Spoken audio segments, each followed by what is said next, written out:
सुखी परिवार का राज। एक नगर में एक व्यापारी रहता था। उसके 4 लड़के थे और सभी की शादी हो चुकी थी। व्यापारी कपड़े का व्यापार करता था और उसके लड़के भी उसके साथ दुकान पर बैठते थे।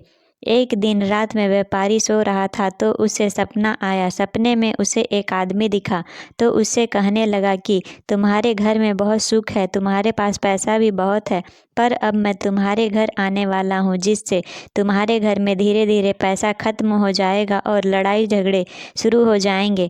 व्यापारी ने कहा, तुम कुछ भी कर लो पर कभी भी मेरे घर में लड़ाई नहीं हो सकती। अगले दिन रोज की तरह सब दुकान चले गए। उस दिन उसकी पत्नी और बेटों की पत्नियों ने खाना बनाया। खाने में उन्होंने दाल बनाई। सबसे पहले बड़ी बहू ने नमक डाल दिया और धीरे धीरे करके सभी ने नमक डाल दिया कि पता नहीं किसी ने डाला है या नहीं। इस तरह दाल में आधे से ज़्यादा नमक हो गया। जब शाम को सब लोग घर वापस आए तो सबसे पहले व्यापारी खाना खाकर उठ गया, दाल में ज़्यादा नमक रहने के बाद भी।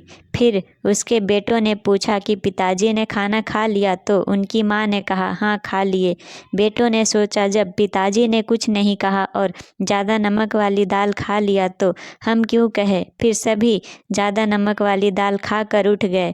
जब घर की औरतें बैठी और खाना खाने लगे तो सोचे, जब सब लोग बिना कुछ कहे ही खा गए तो हम क्यों नहीं खा सकते। इस तरह व्यापारी और उसके परिवार में बिना लड़ाई झगड़े के ज़्यादा नमक का खाना खा लिया और किसी ने कुछ नहीं कहा। ये सब कुछ घर में लड़ाई झगड़ा कराने के लिए कराया गया था। अगर हम अपने गुस्से पर काबू रखें और लड़ाई ना करें तो हम सबके घर में सुख कहीं भी नहीं जाएगा और दुख लड़ाई झगड़ा कभी नहीं आएगा। फिर व्यापारी को सपना आया और सपने में उसी आदमी ने कहा, मैं तो थक गया, मैंने तुम्हारे घर में लड़ाई करवाने के लिए सब कुछ किया पर तुम्हारे घर के लोग तो किसी से लड़ते ही नहीं, इसीलिए तुम्हारे घर में सुख शांति हमेशा बनी रहेगी।